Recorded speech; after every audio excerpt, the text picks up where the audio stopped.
大家好，欢迎来到秋月漫谈，我是主播秋月。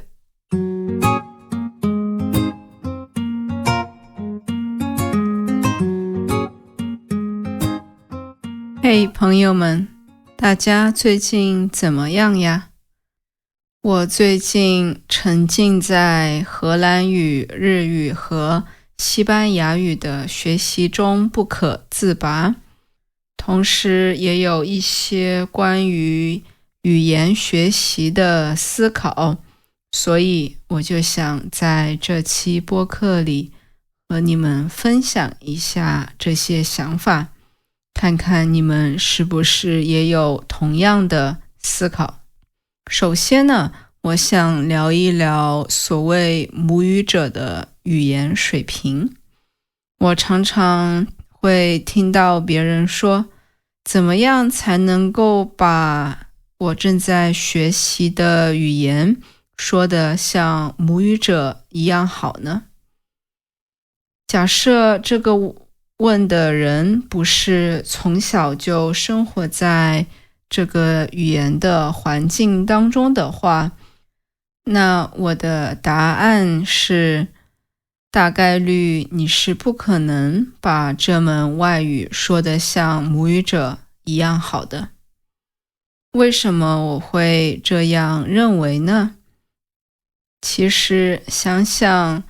你学习自己母语的过程就知道了。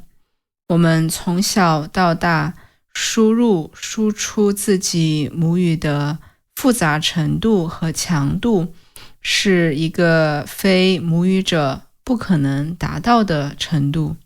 比如说，我们在学校上学的时候会学习各种各样的科目，比如说数学、物理、政治、化学等等。那在这个学习过程当中，我们用母语学习了很多相关的术语，对吧？然后当我们看各种各样电视剧的时候，也会学习到或者说沉浸在各种各样不同情景下的语言。比如说在中文里有很多的古装剧，也就是中国古代的一些剧情和电视剧等等。那在里边很多内容是我们日常当中不会用到的语言，更不用说对于一个母语者来说了。同时，我们在日常生活当中各种情景下的语言的这种强化也是非常丰富的。比如说你和别人吵架，对吧？那你可能会在情绪非常激动的时候用自己的母语表达自己的想法，但是对于一个非母语者的人来说，他基本上不可能沉浸在这样一种和别人用正在学习的语言去吵架的情景当中。所以一些词汇呀，一些情绪的表达就不可能像母语者那么地道。这样的一些例子只是母语者从小到大沉浸在这个语言当中的环境的一小部分。这样的情景的复杂程度，大量的输入和输出，让我们能够流利地使用自己的母语，并且能够迅速理解新的话题、新的术语等等。也就是说，母语者的语言水平之高，不仅仅在于平时说出来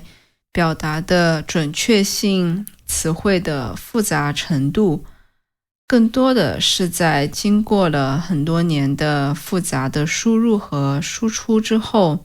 在新的环境下对一些陌生的词汇也好，情景也好，能够快速的融会贯通，甚至是有自信的去创造一些新的词汇和概念。当然，当我说到母语者的语言水平之高，指的是受过高等教育的母语者。在母语者当中也有不同的语言水平，那我们自然是想朝着更高的水平去学习的。所以当我现在学习一门新的语言的时候，我不会问别人或者问自己，我什么时候才能把这个语言说得像母语者一样好？我只会问自己，我现在的水平有没有比上个月的语言水平高？通过问自己不同的问题，我们能够更好的激励自己，而不是被母语者的语言水平打击到。话虽然这样说，但其实我最近偶尔会因为自己的英语的水平没有母语者高而感到有一些沮丧。我现在工作的公司有大概1/3吧，都是英语的母语者，比如说英国人、美国人或者是新西兰。虽然我觉得自己的英语水平已经很不错了，毕竟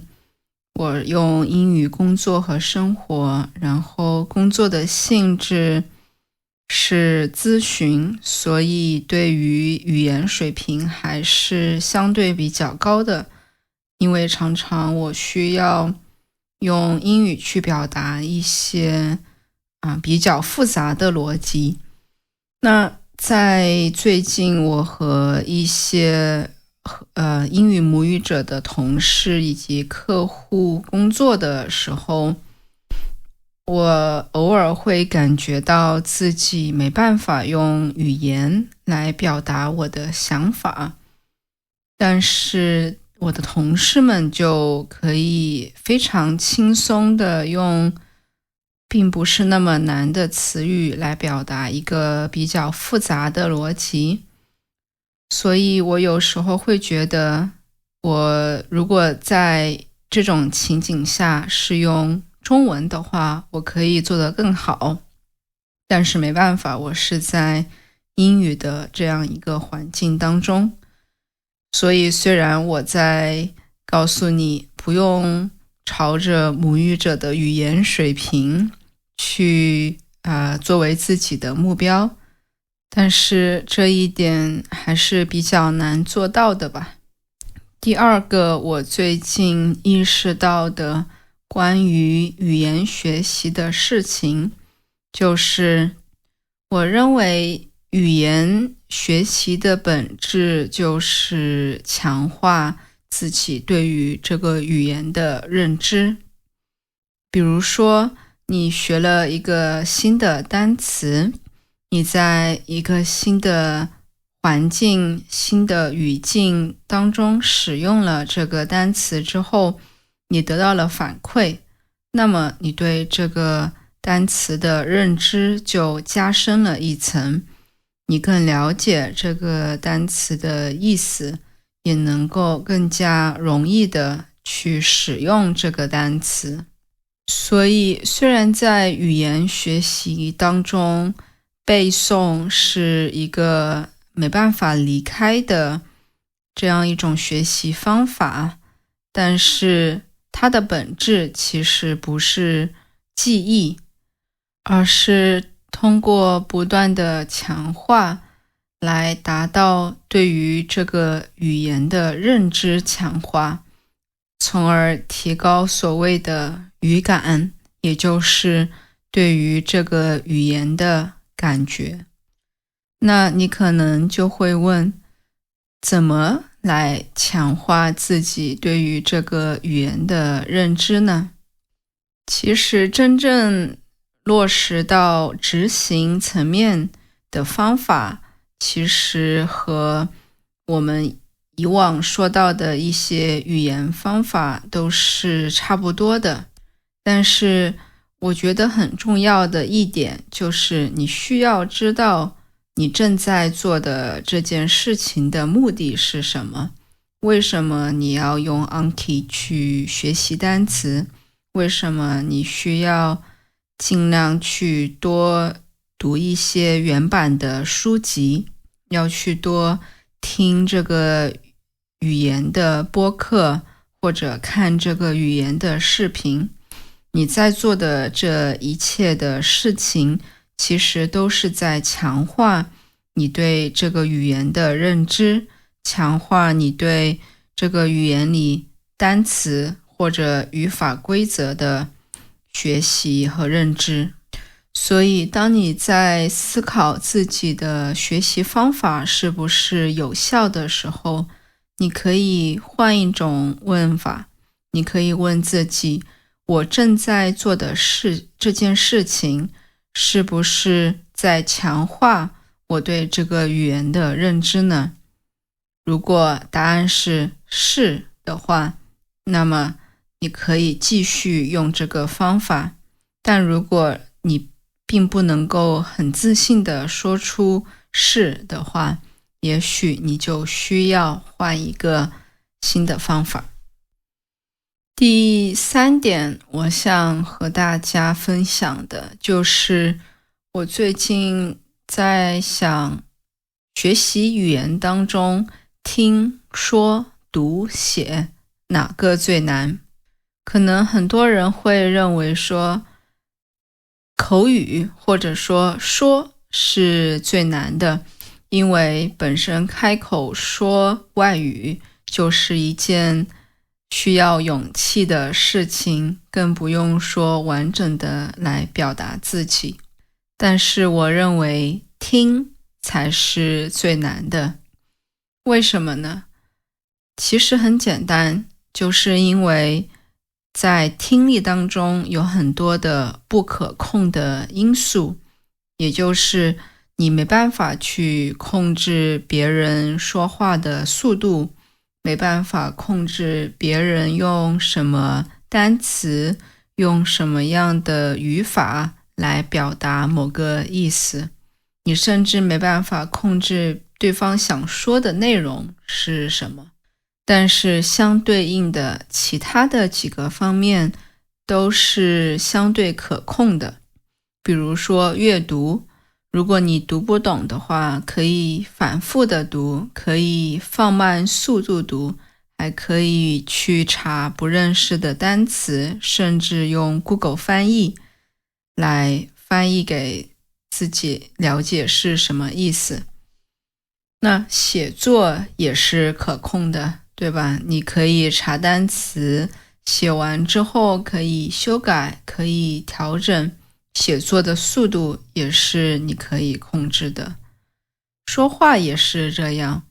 你可以放慢自己说话的速度，不知道的单词可以用简单的单词来代替或者解释，不熟悉的领域你可以尝试聊自己熟悉的领域。但是听力就不一样了，听力是完全被动的输入方式，有很多你没办法控制的元素。别人说话很快，你可以让他慢下来，但是他还是会回到原来的说话速度。你也没办法总是让别人不用俚语让别人用简单的单词。可能母语者根本不知道什么是简单，什么是不简单的单词。你也没办法控制别人突然转换到一个新的话题，然后你就不知道他们在说什么了。所以听力是最难的，但我认为听力的练习也是收获最大的。听力的练习能够改善你的口音，能够拓展你的被动词汇，能够帮你把被动的词汇转化为主动的词汇，还能够让你更快地享受有趣的内容，比如说有趣的播客呀，那个母语的视频或者电影等等。那怎么练习听力呢？说实话，我自己也没办法很自信地说我的方法就是最好的，但是我尚且可以和你分享一下我自己的方法吧。我学习或者练习听力的方法主要有2个，一个是泛听，也就是泛泛的去听，不需要去知道这一段内容里的每一个单词、每一个句子是什么意思。比如说，我可能会去听荷兰语或者日语的听力，我就大概了解这一段内容是什么意思，其实就足够了。我不用去查每一个单词的意思。同时呢，我也会去做精听，也就是找一段相对短的内容，去看它的 transcript， 也就是字幕也好，或者是文本，然后看里边所有的单词、所有的语法是什么意思，保证自己能够100%理解这一段的内容。这样的方法会比较的耗时间，也会耗你的精力，但是对于语言的学习是很有帮助的。但的确学下来会比较累，所以和泛听的方法结合起来会比较好。最后一个我想和大家分享的点就是对于单词的学习。最近我在读一本语言学里的经典的书，然后里边有一个观点其实颠覆了我对单词的认知。比如说，我们在学习单词的时候，其实会到字典里去查这个单词的意思是什么，然后看看这个单词的例句有什么。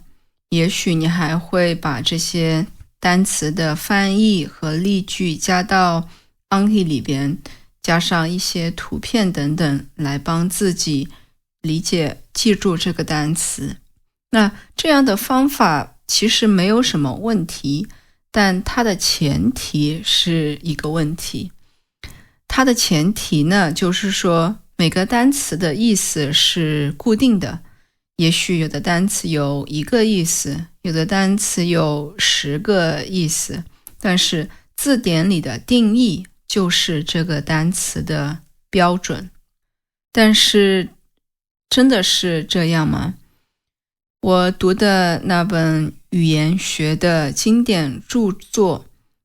英文名叫做 Language in Thought and Action， 中文名叫做语言与人生。这样一本书里边有提到 No word ever has exactly the same meaning twice， 没有任何一个单词的含义是固定不变的，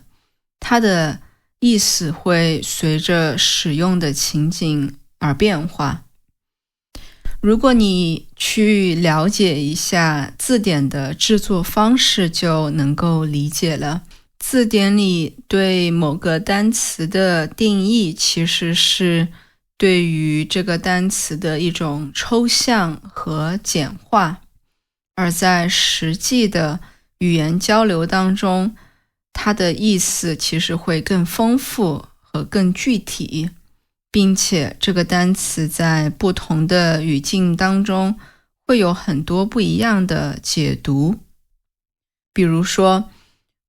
当我和另外一个中文的母语者看到苹果这个单词的时候，虽然我们都是在指同样的一类水果，但我想象的苹果和另外一个人想象的苹果是不一样的。我想象的苹果是基于我过去人生里吃到过的、看到过的苹果。这个苹果可能是绿色的，口感很脆，但是另外一个人想的苹果可能是红色的，口感是沙沙的，而不是脆脆的。所以当我们在讲苹果的时候，我们虽然指的是同一个水果，但是我们脑海里的想象是不一样的。那具体的词汇是这样，更不用说一些抽象的概念和抽象的词汇了。这对我们语言学习有什么帮助呢？3个点吧。第一个点就是说，我们不用过于迷信字典里对于单词的定义，而是对单词保持一种开放的态度，尽量的去在具体的情景当中观察这个单词的意思是什么，并且在我们自己用这个单词去表达自己的时候，尽量大胆的去用。也许是犯错，但也许你是就像在一个母语者来说，他也会在一种新的情景当中去创造性的使用这个单词，那你也可以大胆的去这样做。那第二点呢，就是说我们学习单词的时候，它的情景非常的重要。所以当我们学习单词的时候，不能只看这个单词的意思是什么，我们还需要去记忆这个单词的例句，找一些和这个单词相关的图片来帮助自己理解这个单词，甚至是在平时看书呀、听播客的时候。第3个点就是我认为学习这个单词的例句和情景比记住这个单词的意思更重要。不知道你是不是也是这样认为的呢？我在这一期播客当中提到的一些观点可能会比较有争议性，那如果你有不同的观点的话，也欢迎给我留言，我们一起来改善自己学习语言的方法，一起更有效的、更高效的去学习自己正在学习的语言。那这一期播客到这里就结束了，我们下期再见，拜拜。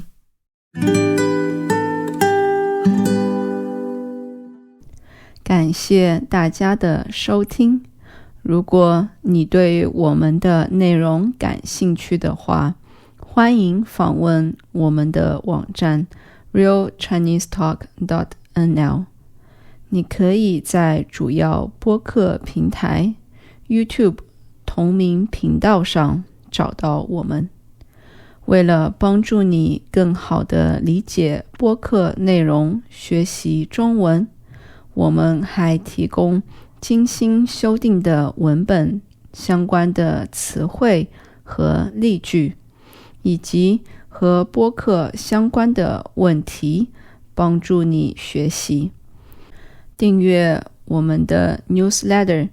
你可以免费得到一期上面提到的内容，以及更多有意思的关于中国文化、中文的内容。我们下期再见，拜拜。